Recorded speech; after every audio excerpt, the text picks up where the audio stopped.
Sometimes as parents, it's difficult to know how to engage with our child or teen, and sometimes we just ask the wrong questions. Why'd you do that for? What on earth are you doing? And it's not only the words we use, but how we ask the question as well. So I just want to talk about a very couple practical keys in asking powerful questions. The most important thing as we ask powerful questions is building bridges. I think sometimes we put the cart before the horse and we try to solve problems before we listen and understand the process.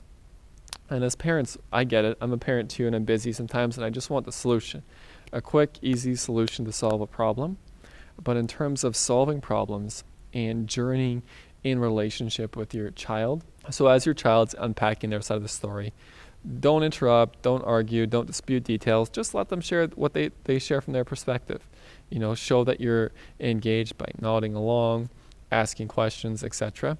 The goal here is not discipline. Sometimes we do too much at one time.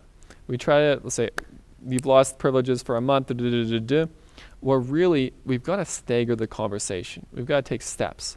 First, we listen, then we ask questions, then we kind of unpack and deal with the consequences too.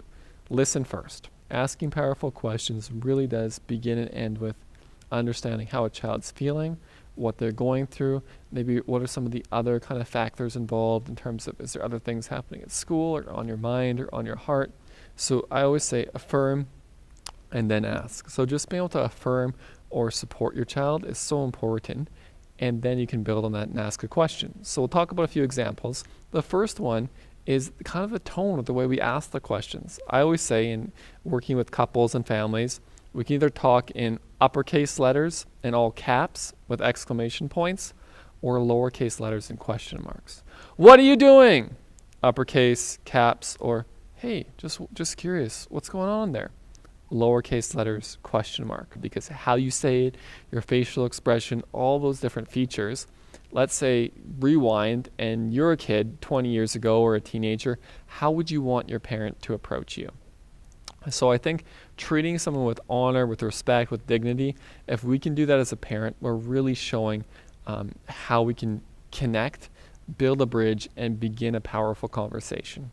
Let's say you've got a teenager and you discover they're using social media in a way that you might not feel is appropriate. How do we have a powerful conversation about technology use? So you could say something like, why would you do that? What on earth are you doing with your phone? Those would be, again, not powerful questions, assuming kind of accusatory questions where you want to be more of a detective and getting curious and just saying, hey, I'm just curious. I just found out this stuff about social media. I want to give you the chance to just kind of explain or unpack kind of how you see this from your perspective. So really trying to use empathy and getting into the child's perspective or point of view is important. Okay, so where do we go from here? How do we repair? How do we repair trust between us? How do we make things right? And how do we make sure, of course, our job as a parent is to make you as responsible and independent as possible. I want you to be able to use this technology. I want to make your circle as big as possible. So how do we move forward together? The ball is and put the ball in your court of being able to steward this. Right now, your actions are communicating. Using technology is way too big for you. It's outside your circle. You're not able to handle it at this time. So how do you think we should move forward? Hopefully, they'll recognize, well, maybe I can't use social media right now. Maybe I need to have some restrictions on my phone or monitoring or what have you. Not every teen is going to say that, but you're giving the teen the option to come up with some solutions first instead of coming up with your own solution. Teens' ideas, if they feel included or involved in the process, they're more likely to cooperate or go along with it than otherwise. So we'll give them that opportunity. We can either be a coach or a critic. A critic asks questions to kind of push people down or criticize and make people feel bad, but we want to be a coach. How can we encourage, uplift, and challenge as well? Help someone learn and grow. So that's a really helpful kind of perspective to take. How can I be a coach that kind of lifts someone up or builds someone up instead of pulls someone down? What does it look like for you to take the ball in your court, Johnny or Jill, and take some responsibility? So how can we change things at home to make them a bit more successful? That's really at the heart of what I do in family counseling. It really is putting the ball in the child's court and enlisting them to come up with some of these solutions for some challenges or problems they're journeying at home. And as they kind of unpack and kind of go through that, maybe they arrive at the conclusion that they might have limited usage for a while, or maybe they totally disagree with you. So you might say something like, okay, you know what, I've heard you out. Thanks for sharing your perspective. If they're willing to be responsible, say thank you for being responsible and just owning your actions and recognizing and developing that growth plan. I like some of your steps.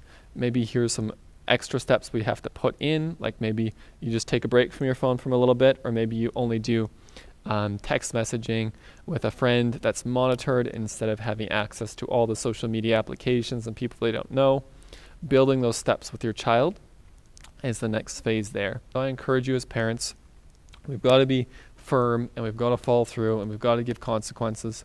But really, our deepest job as a parent is being a coach, helping our child learn, grow, and encourage them to be at their best and be successful on their own, so that one day they become their own coach, that their inner dialogue of your coaching is inside them, even when they move out or they're not with you anymore, so they always hear your inner coach voice wherever they go and whatever they're doing in life. Thanks for watching this video. We hope you got something out of it.